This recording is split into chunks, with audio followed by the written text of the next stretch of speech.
Hello friends, हमारे channel में आपका स्वागत है। आज हम क्रिकेट इतिहास के सबसे चर्चित अंपायरिंग विवाद के बारे में बात करेंगे, जिसमें दो दिग्गज शामिल हैं, क्रिकेट के भगवान सचिन तेंदुलकर और उस दौर के मशहूर अंपायर स्टीव बकनर। सचिन का नाम क्रिकेट की दुनिया में अमर है, लेकिन कुछ ऐसे विवाद भी हैं जिन्होंने उनके करियर को प्रभावित किया। इनमें से एक बड़ा विवाद स्टीव बकनर की अंपायरिंग के साथ जुड़ा है और आज हम उन खास लम्हों पर बात करेंगे। सचिन तेंदुलकर, जिन्हें क्रिकेट का भगवान कहा जाता है, अपने असाधारण टैलेंट, समर्पण और खेल भावना के लिए पूरे वर्ल्ड में प्रशंसा पाते हैं। 34,000 से अधिक रन और अनगिनत रिकॉर्ड के साथ उनकी क्रिकेट की जर्नी अपने आप में एक मिसाल है।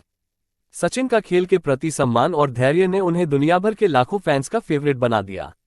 लेकिन इसके बावजूद उन्हें मैदान पर कई मुश्किलों का सामना करना पड़ा, खासकर स्टीव बकनर की अंपायरिंग के कारण।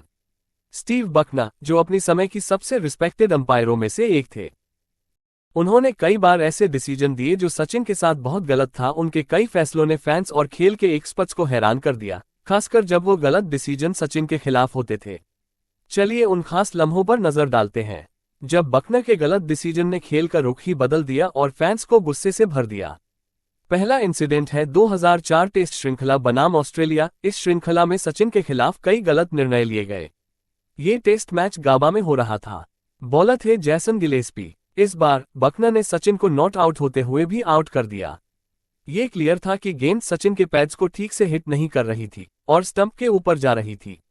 लेकिन फिर भी बकनर ने सचिन को आउट दिया और बकनर का निर्णय दर्शकों को और भी निराश कर गया। दूसरा इंसिडेंट है 2005 का। ईडन गार्डन में मैच था और अब्दुल रज्जाक सचिन को बॉलिंग कर रहे थे। बॉल बैट को बिना टच किए स्विंग होती हुई विकेट कीपर के हाथ में गई और बकनर ने सचिन को आउट करार दिया, जबकि क्लियर रूप से वो नॉट आउट थे।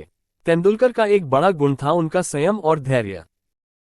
मैदान पर गलत फैसलों का सामना करने के बावजूद वे बिना किसी गुस्से के मैदान से बाहर जाते थे। इन विवादास्पद क्षणों के बावजूद उन्होंने अपने आप पर कंट्रोल बनाए रखा और कभी भी नियमों के खिलाफ जाने की कोशिश नहीं की। यही वजह थी कि उनके फैंस ने उन्हें न केवल एक प्लेयर के रूप में बल्कि एक इंस्पिरेशन के रूप में भी अपनाया। तो बकनर के इन गलत डिसीजन के पीछे क्या कारण थे?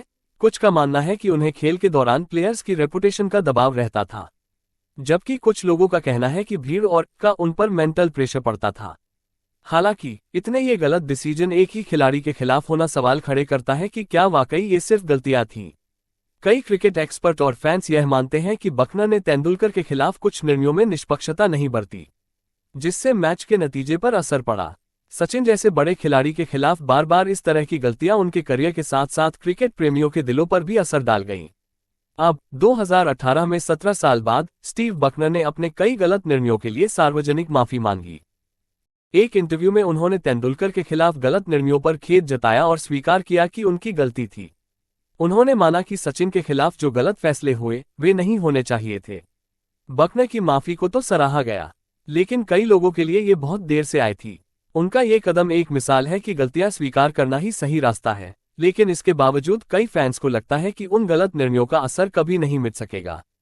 सचिन तेंदुलकर और स्टीव बकनर के बीच की कहानी क्रिकेट इतिहास का एक महत्वपूर्ण हिस्सा है।